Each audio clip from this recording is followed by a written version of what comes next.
Assalamualaikum warahmatullahi wabarakatuh. Jumpa lagi bersama saya Jufri Dwila di Malut Pos Bacarita. Kali ini kita kedatangan tamu spesial dari Komisi Pemilihan Umum Republik Indonesia. Beliau adalah Pramono Ubaid Tantowi. Selamat datang, Bang. Beliau juga koordinator wilayah di Maluku Utara ya. Iya. Apa kabar, Bang? Alhamdulillah sehat. Iya. Ya, berapa lama di sini sudah berapa lama, Bang? Ya, saya di sini ini udah hari kedua. Ya. Saya nyampe di sini kemarin pagi, lalu kemudian rencananya setelah 2 hari di sini, besok pagi kembali ke Jakarta. Ya, dalam rangka Ya, kita ingin melihat dari dekat, melakukan supervisi, mengecek kesiapan teman-teman KPU Provinsi Maluku Utara dan KPU Kabupaten Kota terdekat, bagaimana mereka menghadapi atau menjelang pelaksanaan pemilu 2024 yang akan datang. Kita cek dari dekat gitu ya, apakah mereka betul-betul memang sudah siap untuk menghadapi tahapan pemilu ke depan ini.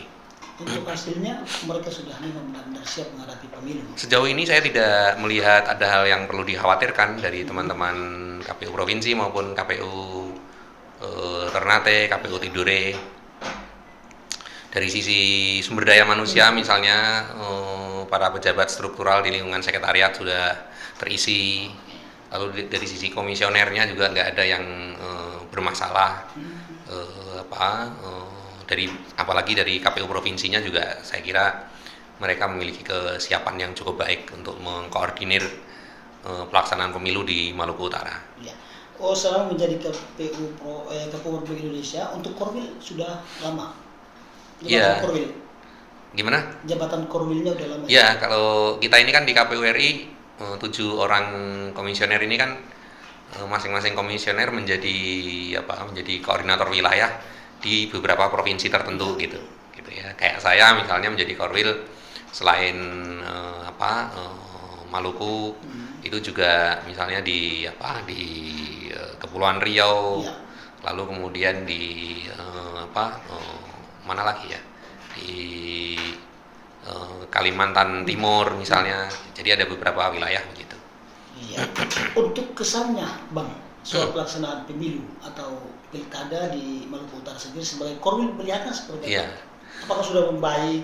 Iya, kalau kita bandingkan dengan penyelenggaraan pemilu atau pilkada kira-kira mungkin 10 tahunan yang lalu, menurut saya perkembangannya sudah cukup baik. Sudah cukup baik. Ada perkembangan yang menggembirakan dibanding misalnya 10 atau bahkan 7 tahun lalu misalnya kan. Pilkada serentak 2015 misalnya, bagaimana perolehan suara masih diutak-atik oleh penyelenggara kita misalnya. Lalu kemudian konflik di tingkat elit politik yang berimbas pada konflik para pendukung di tingkat akar rumput masih sangat banyak waktu itu. Tetapi kan beberapa tahun belakangan ini kan relatif sudah tidak ditemukan lagi gitu. Bahwa ada kemarin pilkada serentak ada persoalan di Halmahera Utara ya. Ya, Utara. Halmahera Utara itu kan relatif karena kaitannya dengan keberadaan perusahaan besar yang waktu itu tidak memberi libur pada karyawannya. Jadi bukan kaitannya dengan penyelenggaranya gitu. Iya. Jadi bukan karena kinerja KPU-nya atau Bawaslu-nya yang bermasalah, tetapi karena pihak lain yang ternyata tidak memberi kemudahan bagi pemilih untuk menggunakan hak suaranya begitu. Kesannya sudah baik di Maluku Utara untuk Ada perbaikan. Ya. Soal persiapan pemilu 2024, Ya. Bang. Sejauh ini KPU RI punya kesiapan.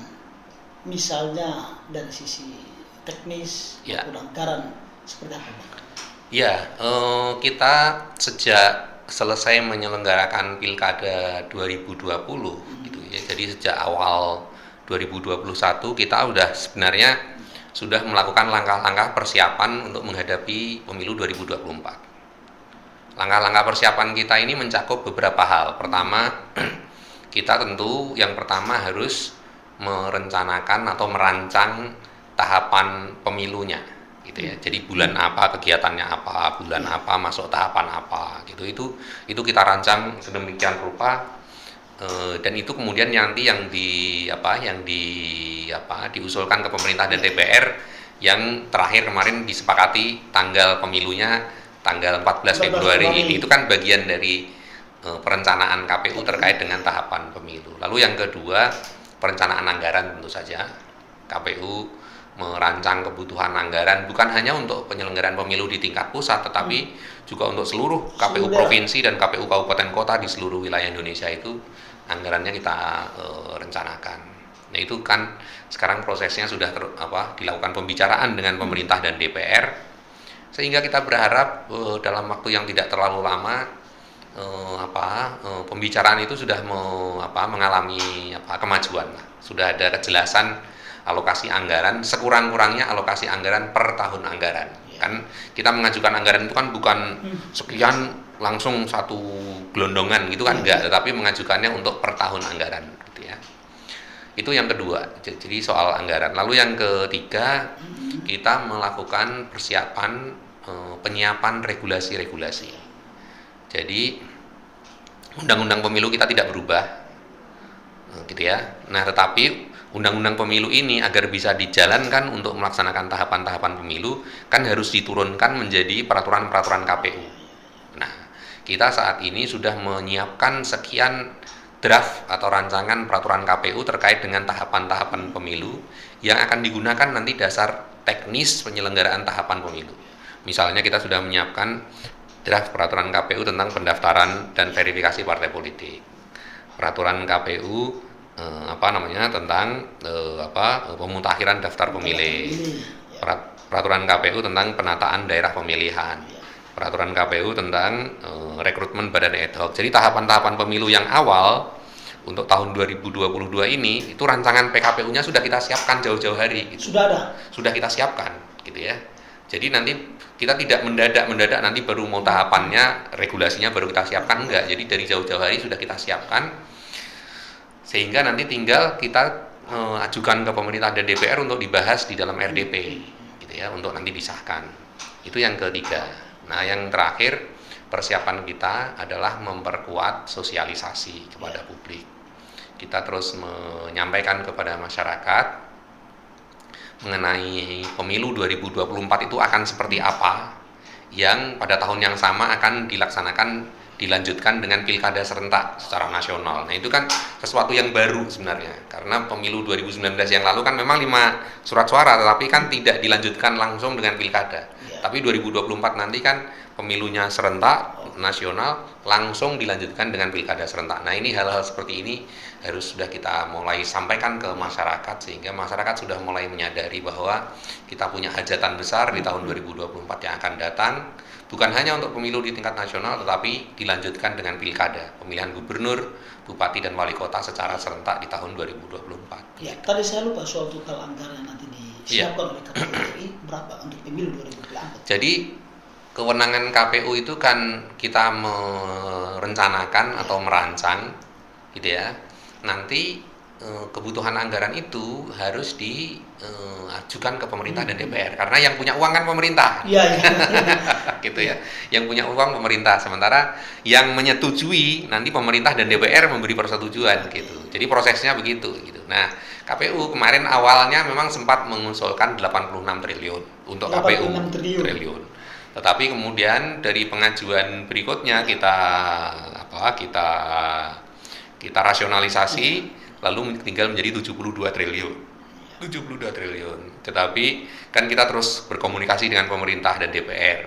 Apakah anggaran segini ini kira-kira pemerintah punya kemampuan enggak misalnya, gitu ya. Nah, dari pembicaraan-pembicaraan yang terus kita lakukan dengan pemerintah dan DPR, kemungkinan hitungan kita mungkin akan titik temunya nanti di angka 50 sampai 60 triliun. Kira-kira kemampuan pemerintah untuk memberi dukungan anggaran kemungkinan di angka sekitar itu. Iya. Oke Bang, soal pelaksanaan pemilu serentak. Iya. Nanti kan dilakukan untuk pemilu dan pilkada. KPU tidak kira-kira nanti misalnya, Bang. Nah, ini memang konsekuensi dari undang-undang pemilu dan undang-undang pilkada yang ada sekarang. Gitu. Jadi memang masalahnya undang-undang pemilu tidak diubah, undang-undang pilkada juga tidak diubah, gitu ya. Karena itu Undang-Undang Pemilu mengamanatkan pemilu dilaksanakan setiap 5 tahun sekali. Karena itu pemilu yang sebelumnya tahun 2019, maka 5 tahun berikutnya tentu jatuhnya 2024. Gitu ya. Sementara di Undang-Undang Pilkada dinyatakan dengan tegas bahwa hasil Pilkada 2020 itu nanti akan dilaksanakan Pilkada 2024 gitu. Sehingga pada 2024 itu akan dilaksanakan Pilkada serentak secara nasional untuk pemilihan gubernur, bupati, wali kota. Jadi ini konsekuensi dari undang-undang yang ada sekarang yang tidak diubah, dan karena itu memang ini berat. Ini berat karena itu sejak awal KPU banyak mensosialisasikan ke masyarakat agar masyarakat ini juga aware gitu, agar nyadar bahwa kita punya hajatan yang berat loh di tahun 2024 gitu. Jadi yang mikir berat itu jangan hanya KPU gitu, tapi masyarakat juga mulai berpikir bahwa di 2024 itu pemilunya akan berat gitu. Berat artinya akan sulit dilakukan. Ya. Berat itu sebenarnya kita bisa menggunakan banyak kacamata. Bagi KPU misalnya, tentu melaksanakan pemilu 5 surat suara di tahun yang sama dengan pilkada bersamaan secara nasional itu tentu berat. Tentu berat. Karena ini belum pernah dilaksanakan sebelumnya. 2019 dulu ketika kita hanya punya pemilu saja 5 surat suara, ratusan orang yang meninggal dunia dan ribuan yang sakit kan petugas kita.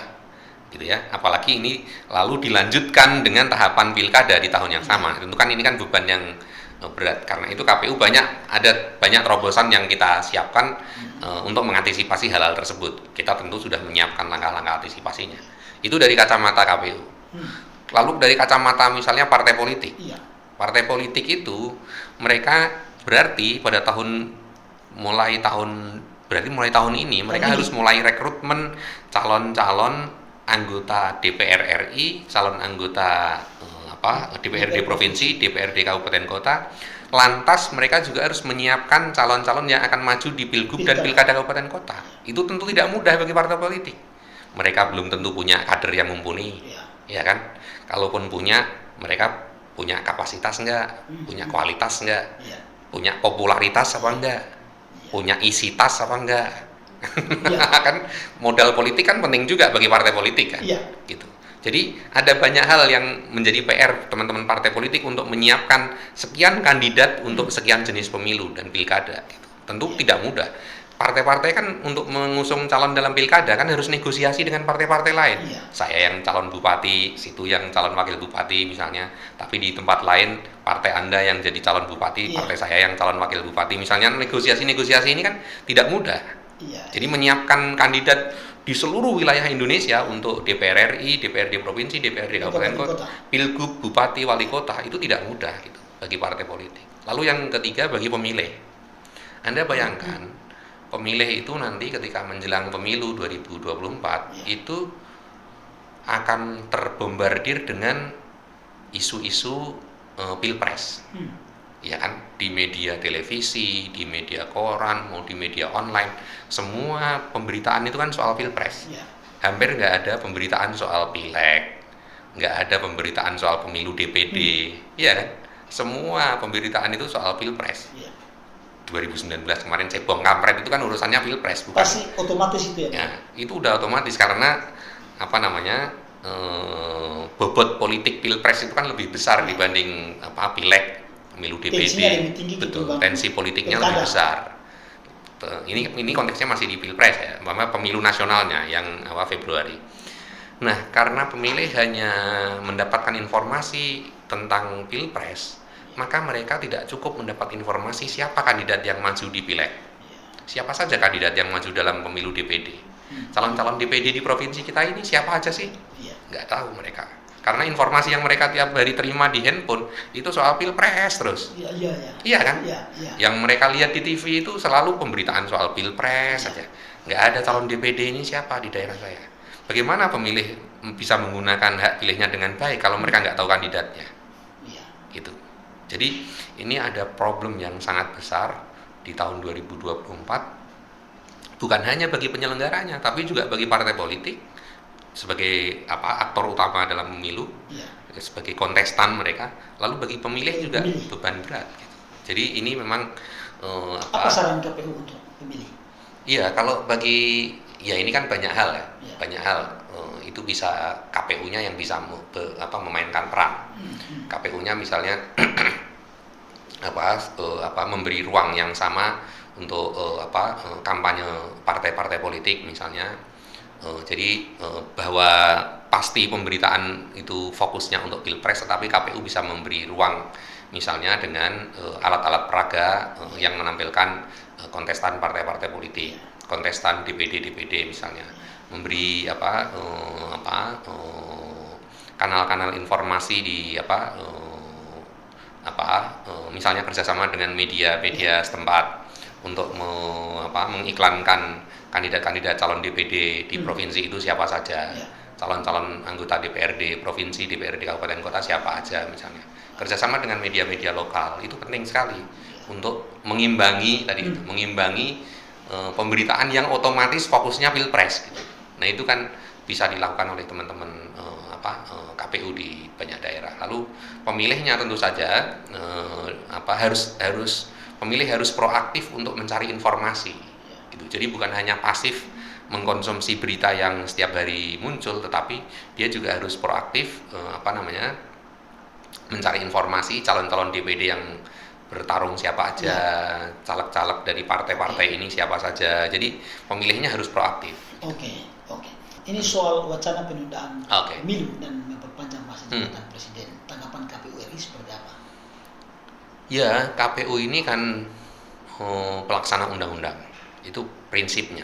Jadi dan sejauh ini konstitusi kita itu menyebutkan di pasal 7 misalnya masa jabatan presiden itu 5 tahun dan dapat dipilih untuk 5 tahun berikutnya. Lalu di pasal 22E ayat berapa ya? Ayat 1 misalnya disebutkan bahwa pemilihan umum dilaksanakan secara langsung, umum, bebas, rahasia, jujur dan adil setiap 5 tahun sekali. Gitu. Jadi ada 2 pasal di konstitusi kita yang mengatur bahwa pemilu itu ya 5 tahun. Gitu. Jadi penundaan apapun tanpa melalui proses amandemen konstitusi maka dia merupakan langkah inkonstitusional. Gitu. Jadi karena itu menurut saya wacana yang berkembang belakangan ini terkait dengan penundaan pemilu, menurut saya selain dia tindakan inkonstitusional, menurut saya juga mengkhianati salah satu prinsip-prinsip penting di dalam reformasi politik kita tahun 98 yang lalu.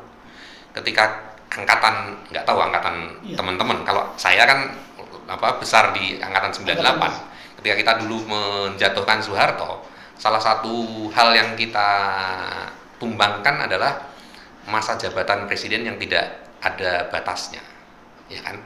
Kita menumbangkan Soeharto itu kan karena Soeharto berkuasa tidak ada batasnya. 5 tahun sekali, tapi sampai 6 kali kan sama aja nggak ada batasnya gitu. Berarti secara pribadi abang juga tidak setuju? Ya nggak setuju, karena itu mengkhianati aspirasi reformasi 98. Gitu. Aspirasi reformasi 98 selain pemberantasan korupsi, itu adalah pembatasan kekuasaan presiden. Gitu pembatasan kekuasaan presiden. Karena itu bukan hanya diatur di dalam konstitusi, tapi begitu Soeharto jatuh lalu kemudian Habibie naik lalu mengadakan sidang istimewa, ya kan, sidang istimewa MPR, maka MPR waktu itu langsung membuat TAP MPR yang langsung membatasi masa jabatan presiden. Jadi sebelum dilakukan amandemen konstitusi, MPR 98 itu sudah mengeluarkan TAP MPR untuk membatasi masa jabatan presiden maksimal 2 periode. Jadi itu adalah aspirasi reformasi yang kita saat ini tidak boleh amnesia. Gitu. Jadi gagasan-gagasan yang muncul sekarang ini menurut saya itu orang-orang amnesia politik. Itu orang amnesia politik. Amnesia politik yang lupa pada aspirasi reformasi 98. Tapi kalau misalnya ada upaya untuk dilakukan amandemen, secara pribadi abang tetap akan menolak? Iya, tetap harus menolak, karena itu bukan hanya soal konstitusi, tapi itu amanat reformasi 98. Gitu. Anda bayangkan, kenapa masa jabatan presiden itu harus diberi pembatasan? Karena kita tidak tahu presiden yang menjabat di Indonesia itu dia akan menjadi presiden yang demokratis atau tidak demokratis. Ya kan? Mungkin karena sekarang kepuasan masyarakat kepada Jokowi berdasarkan survei-survei kan tinggi itu. angka 70% ke atas semua gitu ya. Mungkin bagus bagi Jokowi untuk menjabat lebih dari 2 periode. Tetapi di periode berikutnya atau kapan lagi misalnya ketika yang menjadi presiden Indonesia ternyata tidak demokratis, ternyata kinerjanya jelek, lalu rakyat tidak puas dan seterusnya, tetapi dia punya peluang untuk menduduki jabatan lebih dari 2 periode, kesengsaraan itu akan jauh lebih panjang yang dirasakan oleh rakyat. Itulah makna penting kita memberi batasan kekuasaan itu, karena kita harus memberi kata cukup bagi pemerintah terpilih itu ya 5 tahun, entah dia baik atau buruk, itu ya cukup maksimal 2 periode gitu. Itu sebenarnya tujuan pentingnya.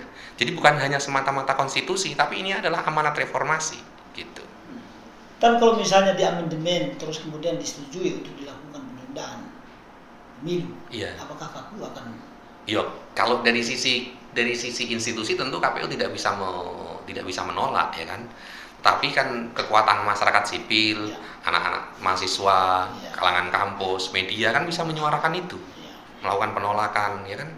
Karena dari situlah sebenarnya suara-suara kritis itu diperlukan. Jadi nggak boleh demokrasi itu dibajak oleh kekuatan-kekuatan anti demokrasi, gitu.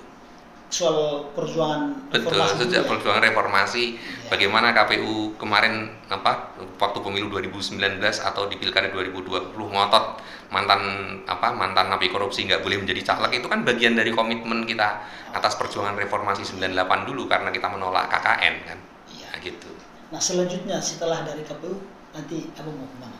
Ya lapangan perjuangan ini kan banyak sekali di mana-mana gitu ya. Jadi menurut saya sih tidak usah terlalu difikirkan lah. Bahkan menjadi petani pun itu bagian dari perjuangan pengabdian kepada masyarakat luas. Itu jadi juga pilihan. Betul. Jadi nggak usah, bagi penyelenggara pemilu dimanapun masa periode jabatan itu pasti ada batasnya. Jadi ketika menjabat ya harus digunakan dengan sebaik-baiknya untuk penguatan demokrasi di tingkat nasional maupun di tingkat lokal. Dan begitu masa jabatan selesai, ya kita kemudian kembali menjadi masyarakat biasa yang juga tetap punya fungsi untuk penguatan demokrasi dengan jalan-jalan yang lain. Oke, terima kasih Bang atas perjumpaan kita hari ini. Dan tentu kami merasa berterima kasih mengapresiasi atas kehadiran Bang. Terima kasih. Perjumpaan kita. Sama-sama. Assalamualaikum warahmatullahi wabarakatuh. Waalaikumsalam warahmatullahi wabarakatuh.